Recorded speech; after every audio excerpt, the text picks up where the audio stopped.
नमस्कार दोस्तों, हम फिर से लेकर आ चुके हैं आप लोगों के लिए सुबह की सभी ताज़ा और बड़ी खबरें। फटाफट अंदाज में एक एक कर कर बताएंगे आपको आज देश और दुनिया से क्या बड़ी खबरें निकलकर सामने आ रही हैं। लेकिन उससे पहले दोस्तों एक नजर डालेंगे सुर्खियों पर। प्रधानमंत्री नरेंद्र मोदी के ऊपर गरजे असदुद्दीन ओवैसी, बोले फिलहाल पाकिस्तान के साथ क्रिकेट खेलते हो और झूठा दिखावा करते हो कि देश से प्यार करते हो। वहीं पर अगली बड़ी खबर में हम आपको बताएंगे जीतन राम मांझी के बयान पर मचा घमासान। मांझी बोले अगर बिहार के विकास के लिए फिर से पलटी मारना पड़ी तो मैं समझता हूं नीतीश कुमार को पलटी मार देना चाहिए। वहीं पर अगली बड़ी खबर में हम आपको बताएंगे दोस्तों मोदी सरकार के ऊपर भड़के कांग्रेस के प्रवक्ता रणदीप सुरजेवाला, बोले फिलहाल 8 साल से कोई नौकरी नहीं, जैसे ही चुनाव करीब आए तो फिलहाल नौकरी मेला लगा डाला, बेरोजगारी मेला, इसके बारे में आपको बताएंगे। वहीं पर अगली बड़ी खबर में हम आपको बताएंगे दोस्तों असदुद्दीन ओवैसी की पाकिस्तान को चेतावनी, बोले फिलहाल तुम्हारा सिराज जो है तो कुचल देंगे, इसके बारे में आपको बताएंगे। शमी तुम्हारा सिराज कुचल देगा।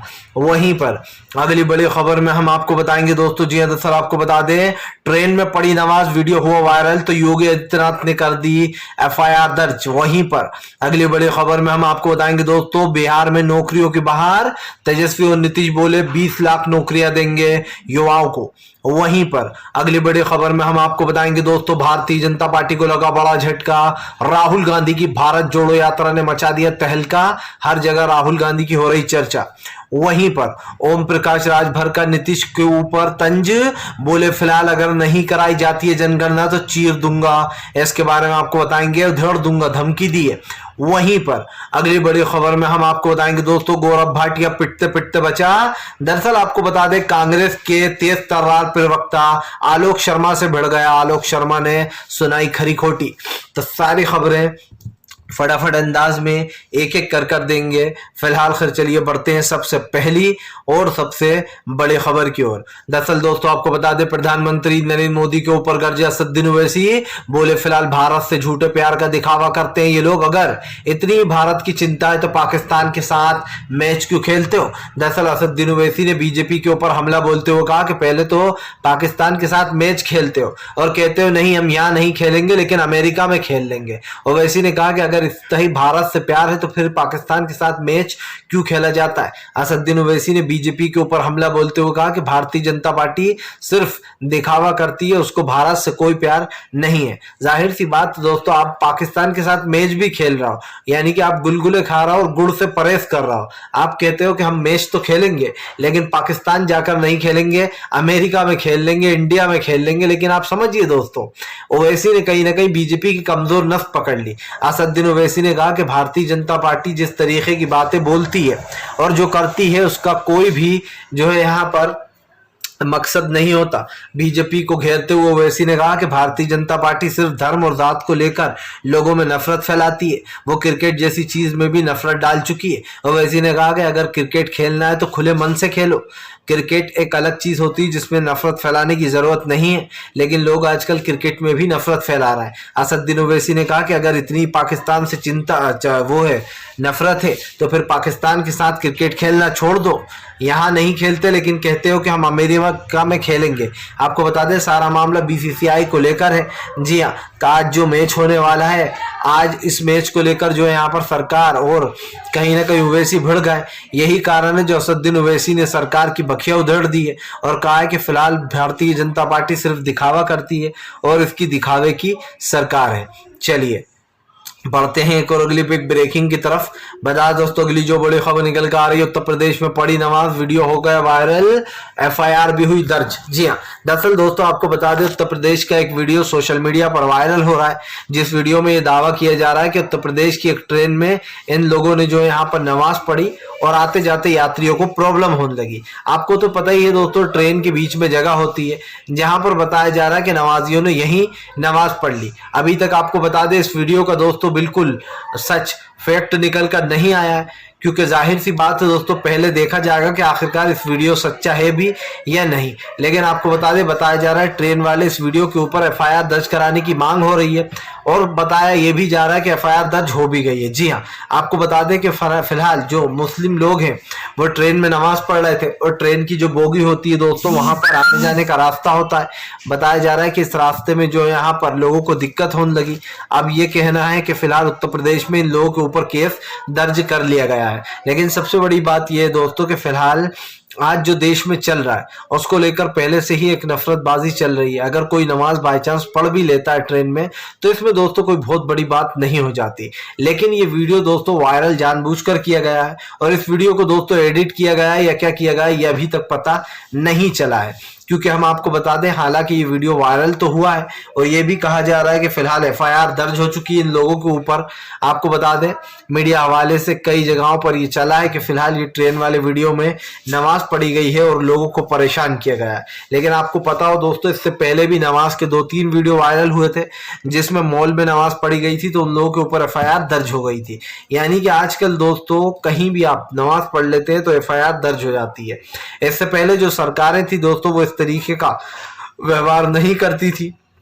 लेकिन आज जो सरकारें हैं शायद दोस्तों उनके सर पर राजनीति का भूत सवार हो गया, इसीलिए वो इस तरीके की हरकतें करते हैं। चलिए बढ़ते हैं एक और अगली बिग ब्रेकिंग की तरफ। बता दोस्तों, गौरव भाटिया पिटते पिटते बचा। जी हाँ, बीजेपी का प्रवक्ता जलील हो गया, पिटते पिटते बच गया है। आपको बता दें दोस्तों, गौरव भाटिया पहले ये एसपी में था तो बीजेपी के खिलाफ बोलता था, कहता था कि क्या बीजेपी के बाप का ठेका है हिंदुत्व पर जो ये अपनी ठेकेदारी जमाते फिरते हैं। लेकिन जैसे ही दोस्तों ये बीजेपी में गया तो आप समझिए इसके सारे पाप धुल गए गौरव भाटिया के और ये बीजेपी की जुबान बोलने लगा। यानी कि एसपी अखिलेश की पार्टी में जब था तो बीजेपी की बुराई करता था। अब जब बीजेपी में चला गया है दोस्तों तो आए दिन मुसलमानों को घेरता है या फिर गलत सलत चीजें बोलता है। आपको बता दें, एक डिबेट हो रही थी, डिबेट में अंजना ओम कश्यप, आलोक शर्मा कांग्रेस के प्रवक्ता और गौरव भाटिया बीजेपी का प्रवक्ता, इन दोनों के बीच में बहस हो गई। आपको बता दें, बढ़ती महंगाई बेरोजगारी को लेकर जब सवाल पूछा कि बेरोजगारी दर इतना क्यों बढ़ रहा है तो गौरव भाटिया ने जो है यहाँ पर तू तड़ाक शुरू कर दिया। जब दोस्तों इनके पास कुछ बयान, जब कुछ कहने को नहीं होता तो बीजेपी की सबसे बड़ी कमजोरी है कि बीजेपी जो है यहाँ पर उल्टे सीधे शब्द बोलना शुरू कर देती है। सब जानते हैं कि बीजेपी के पास दोस्तों अपने असली मुद्दे हैं नहीं और यही कारण दोस्तों जो इसके गौरव भाटिया के इस बयान के ऊपर बवाल मच गया। आपको बता दें, जब इसने आलोक वर्मा से तू तड़ाक करना शुरू किया तो आलोक शर्मा ने इसकी बैंड बजा दी। आलोक शर्मा ने कहा कि फिलहाल इसने कहा कि तू कांग्रेस का दलाल है। तभी आपको बता दें, आलोक शर्मा ने कहा कि दलाल तो तू और तेरा बाप होगा, बीजेपी का दलाल। जिसके बाद आपको बता दें दोनों में हाथापाई की नौबत आ गई। दरअसल बीजेपी और कांग्रेस के प्रवक्ता आपस में ही भिड़ते रहते हैं। बीजेपी के प्रवक्ताओं के जहरीले बोल दोस्तों सीना छल्दी कर देते हैं। आपको पता हो, इससे पहले भी बीजेपी के जो प्रवक्ता था दोस्तों उसके जहरीले बोल खास कर दोस्तों कहीं ना कहीं एक कांग्रेस के प्रवक्ता की जान ले ली थी। तो ये बात तो साफ है कि फिलहाल जाहिर सी बात है दोस्तों, इस वक्त कहीं ना कहीं बीजेपी के जितने भी प्रवक्ता हैं वो इसी तरीके की जहरीली बोली बोलते हैं।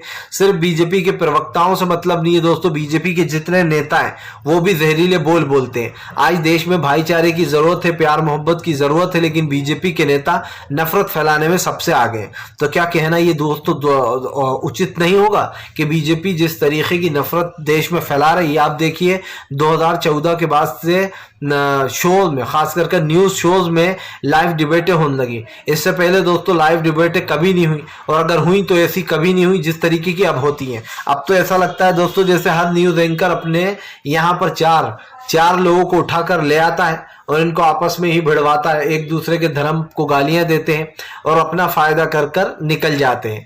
तो ये कहीं ना कहीं चीज को रोकना चाहिए। इस पर सुप्रीम कोर्ट ने भी कल कहा है कि देश में जो नफरत फैल रही है उसको रोका जाए। चलिए बढ़ते हैं एक और अगली बिग ब्रेकिंग की तरफ। बता दोस्तों, अगली जो बड़ी खबर निकल कर आ रही है, आपको बता दें जीतन राम मांझी के बयान पर मचा घमासान। मांझी बोले नीतीश ने कहा है कि वो कभी बीजेपी के साथ नहीं जाएंगे, लेकिन मैं समझता हूं कि अगर जो यहाँ पर बिहार के लिए पलटी मारना पड़ी और बिहार के फायदे के लिए सोचना भी पड़ा तो जो यहाँ पर हम सोचेंगे और जो है हम पलटी मारेंगे भी। आपको बता दें, नीतीश को राय देते हुए जीतन राम मांझी ने कहा कि अगर बिहार के विकास के लिए पलटी मारना पड़ी तो पलटी मार दे नीतीश। दरअसल दोस्तों बीजेपी पूरी तरीके से बौखलाई हुई है और बीजेपी के साथ साथ दोस्तों कुछ नेता भी नीतीश के बौखलाए हुए हैं, जैसे जीतन राम मांझी। अब दोस्तों जीतन राम मांझी के इस बयान की अभी कोई जरूरत नहीं थी। जाहिर सी बात है जीतन राम मांझी का ये बयान बीजेपी ने भी सुना और बीजेपी कहने लगी कि अब नीतीश के लिए हमारे पास कोई जगह नहीं है। दोस्तों नीतीश खुद बीजेपी में जाना नहीं चाहते, क्योंकि जाहिर सी बात है कि शायद जीतन राम मांझी ये भूल गए कि अभी हाल ही में जो यहाँ पर नीतीश के 6 में से 5 मंत्रियों को खरीद लिया गया। और ये मामला कहाँ का था दोस्तों, आप अच्छे से समझते हैं। अभी जो है यहाँ पर हाल ही में कैसे नीतीश एक और जगह बीजेपी को गच्चा देने वाले थे, लेकिन उससे पहले दोस्तों उनके 5 विधायकों को खरीद लिया गया। चलिए ये बात तो फिर भी छोड़ दीजिए, लेकिन आपको पता हो दोस्तों बिहार में नीतीश के साथ बीजेपी बड़ा खेल करने वाली थी। नीतीश के मंत्रियों को बाकायदा कॉल किया गया और उनको खरीदने की बात की गई। अगर नीतीश को पता नहीं चलता तो रातों रात दोस्तों नीतीश की भी सरकार महाराष्ट्र की तरह गिरा दी जाती और जो है नीतीश कुमार पूरी तरीके से बेजार हो जाते। इसीलिए नीतीश ने बीजेपी का साथ छोड़ा, लेकिन जीतन राम मांझी को दोस्तों अभी भी ये दिखाई नहीं दे रहा। शायद जीतन राम मांझी भी दोस्तों अब बीजेपी के साथ मिले हुए हैं, मुझे तो ऐसा ही दिखाई दे रहा है। क्योंकि इससे पहले आपको याद हो मुकेश साहनी को अच्छा खासा तेजस्वी ने ऑफर दिया था कि वो उनके साथ आकर रहें, वो उन्हें मंत्री पद देंगे। लेकिन आपको बता दें दोस्तों उनकी अकल पे तो पत्थर पड़े हुए थे और ऐसे में जब वो बीजेपी के साथ चले गए दोस्तों तो बीजेपी ने मुकेश साहनी के विधायकों को खरीद लिया, यानी कि दोस्तों उनके विधायक उन्हीं से तोड़ लिए। तो दोस्तों ये कहना गलत नहीं है कि बीजेपी किसी की सगी नहीं है और उसके साथ जो भी सरकार बनाता है या फिर जो भी गठबंधन में रहता है बीजेपी पहले उसको ही खत्म करती है। सबसे पहले आप उद्धव ठाकरे को ले लीजिए। बीजेपी कहती रही कि हम उद्धव ठाकरे के साथ जब सीएम बनाने का मौका आया तो फडणवीस को बनाया जा रहा था, उद्धव को नहीं।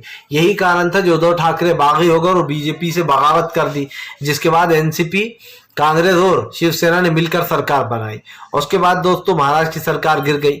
इससे पहले भी बीजेपी ने दोस्तों कई लोगों के साथ गठबंधन किया और धीरे धीरे कर उन्हीं की पार्टी को कमजोर कर दिया। अगला टारगेट नीतीश थे।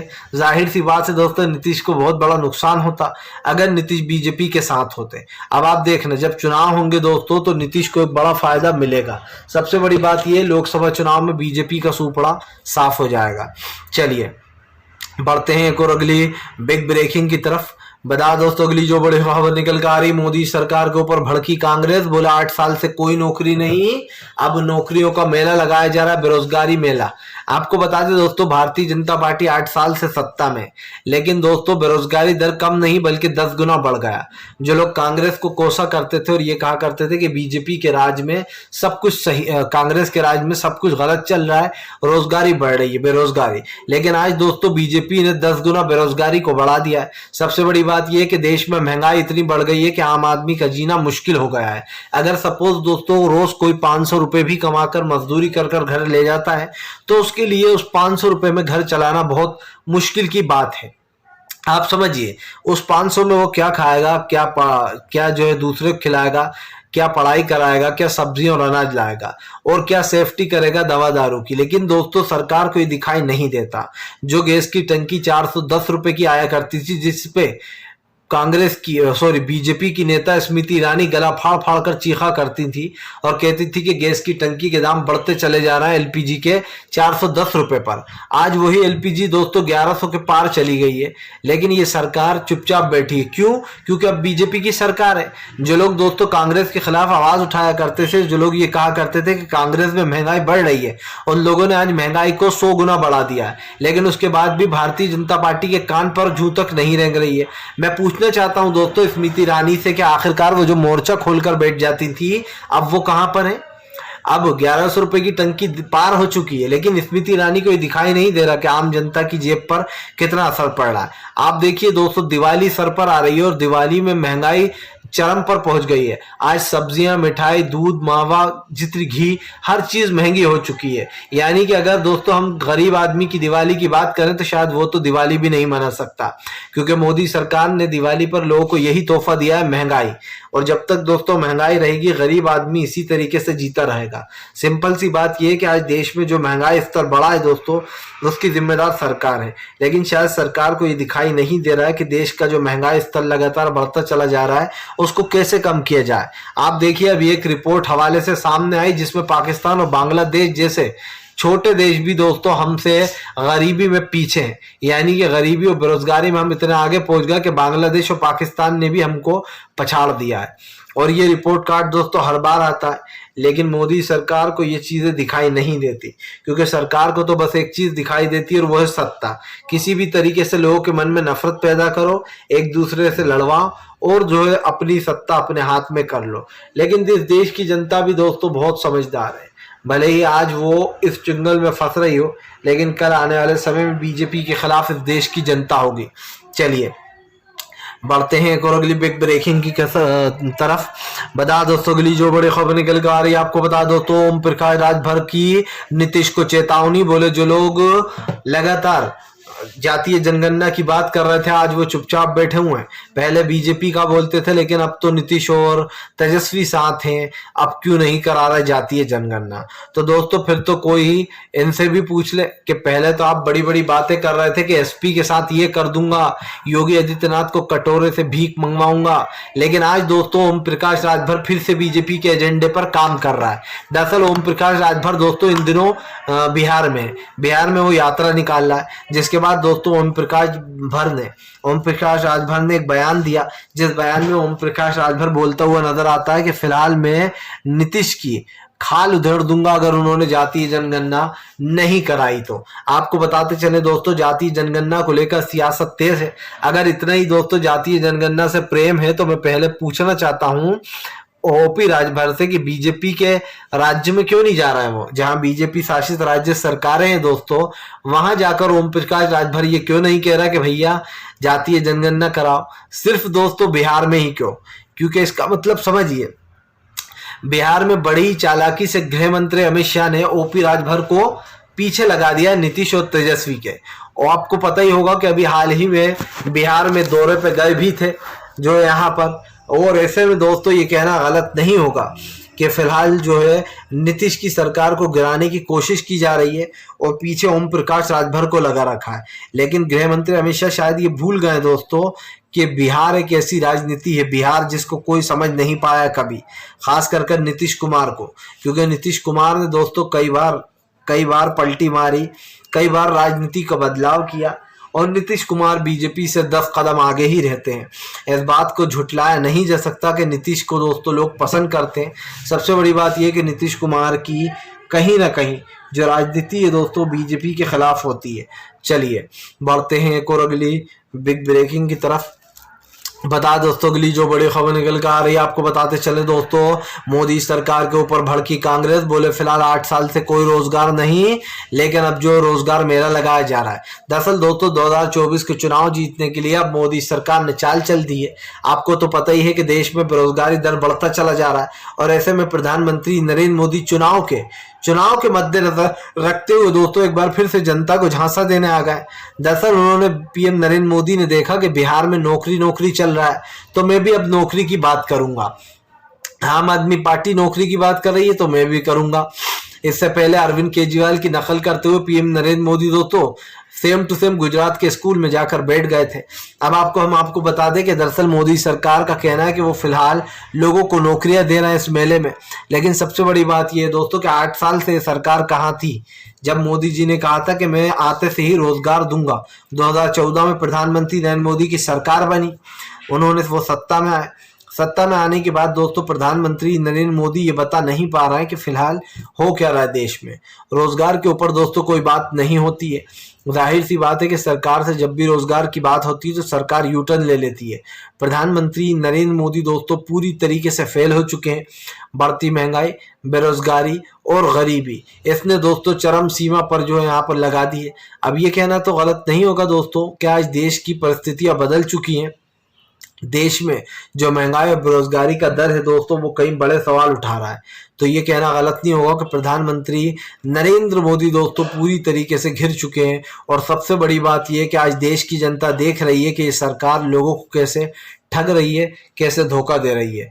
फिलहाल हम तो यही कहेंगे कि सरकार को अब सुधर जाना चाहिए, नहीं सुधरी तो जनता सुधारने में देर नहीं लगाएगी। वीडियो अच्छा लगे तो लाइक करें, चैनल पर पहली बार आए सब्सक्राइब करें, पास में एक घंटी आएगी इसे भी दबाएं ताकि हर वीडियो की अपडेट